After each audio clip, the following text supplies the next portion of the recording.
उजाला बाबा साहब की बदौलत है, वरना पत्थर तो मेरे बाप दादाओं ने भी बहुत पूजे हैं। क्रांतिकारी जय भीम साथियों, अनटचेबल फैक्ट्स यूट्यूब चैनल में मैं आपका एक बार फिर से तहे दिल से स्वागत करता हूं। दोस्तों, आप लोगों ने मेरी वीडियो को बहुत सराहा, उसके लिए आपका बहुत बहुत धन्यवाद। मेरी जितनी भी वीडियो हैं सभी की सभी किसी न किसी तथ्य यानी फैक्ट पर आधारित है।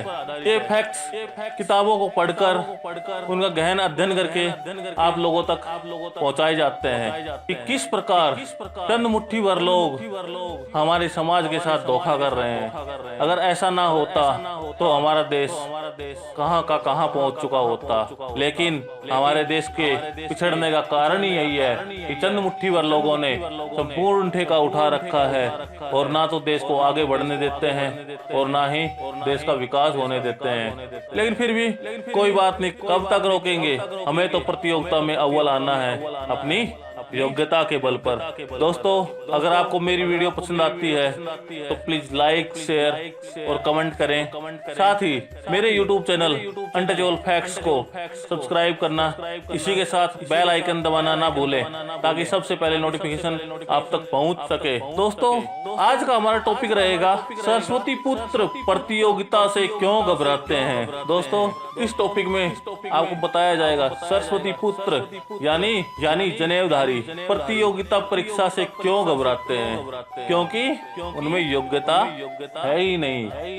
हम में योग्यता है, हम कंपटीशन फाइट करते हैं, अपनी जगह सुरक्षित करते हैं, लेकिन कभी झूठ, कपट या पैसों का सहारा लेकर कोई भी पोस्ट हासिल नहीं करते।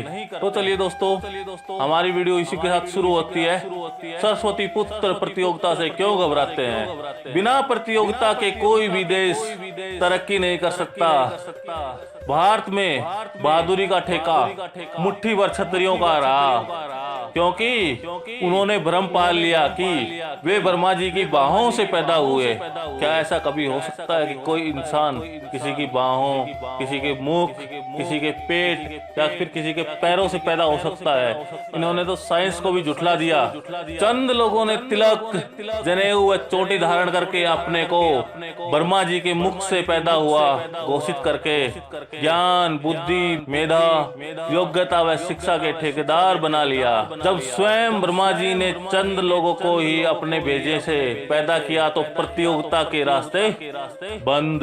देखा दोस्तों, जब ब्रह्मा जी ने कुछ लोगों को अपने भेजे से पैदा किया तो प्रतियोगिता के रास्ते बंद करने का तरीका था इनका, क्योंकि योग्यता नहीं है इनमें। आगे देखिए, ब्रह्मा जी के मुंह, हाथ व पेट से पैदा हुई संतानें प्रतियोगिता परीक्षा से बहुत घबराती हैं। सबसे ज्यादा भेजे से निकली हुई संतानें प्रतियोगिता से घबराती हैं। जब डॉक्टर अंबेडकर ने कहा कि रानी या राजा अब माँ के पेट से नहीं मत पेटी में से निकलेंगे तो लोगों के पैरों की जमीन खिसक गई तथा कहने लगे अब ग्रेजुएट जमींदारों या रईसों को ही वोट डालने का अधिकार मिलना चाहिए। क्योंकि वो तो प्रतियोगिता, चाहे वो छोटी हो या बड़ी हो, हर प्रतियोगिता से घबराते हैं। ये तो बाबा साहब अम्बेडकर की कृपा है कि उन्होंने हमें मत का अधिकार दिया, वरना आज हम फिर उसी दिशा की तरफ चले जा रहे थे। अब आगे देखिए, आजादी के बाद IAS, IPS जैसी सेवाओं के चयन में जो घपलेबाजी हुई आगे बताएंगे। प्रतियोगी परीक्षा से कमजोर लोग घबराते हैं, दृढ़ लोग, योग्यता वाले कभी नहीं घबराते।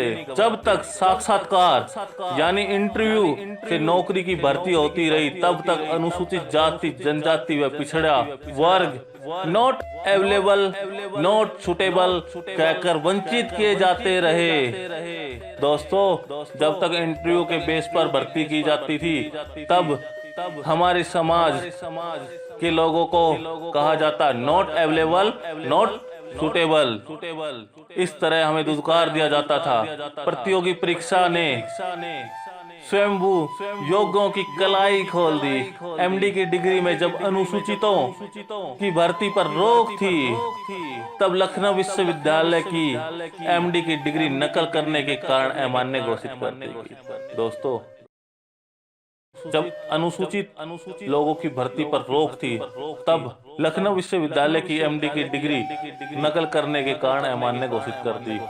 इससे क्या समझते हैं आप? अगर योग्यता होती तो नकल करने की आवश्यकता कहाँ पड़ती? तो ऐसे डॉक्टर क्या सही इलाज या ऑपरेशन करेंगे?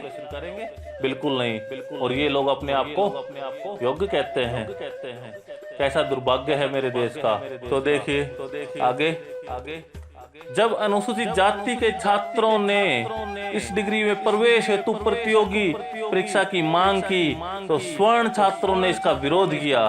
किसी विश्वविद्यालय कानपुर में जब स्नातक स्तर पर अंक तालिका की योग्यता से प्रवेश होता, तब वर्मा जी की संतानों का 80% तक प्रवेश हो जाता।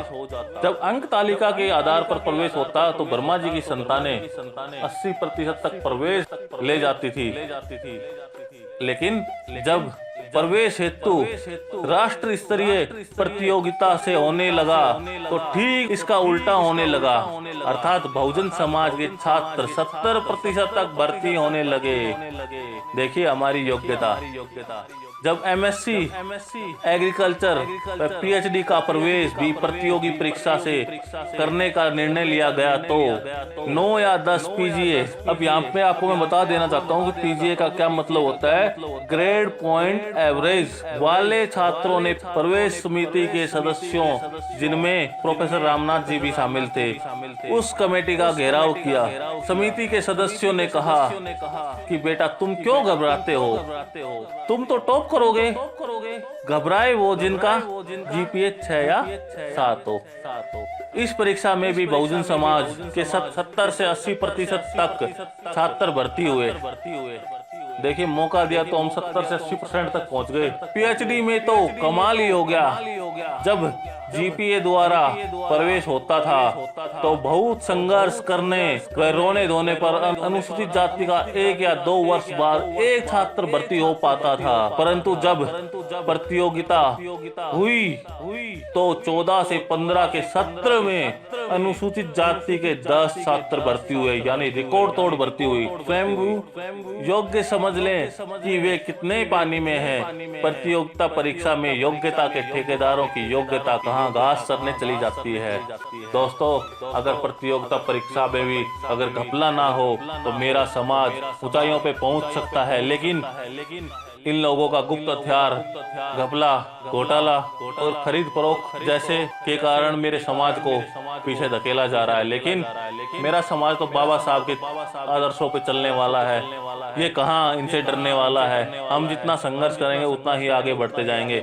तो दोस्तों, क्रांतिकारी जय भीम। एक बार फिर से अगर आपको मेरी वीडियो पसंद आती है तो प्लीज मेरे चैनल को सब्सक्राइब करिएगा। Thank you.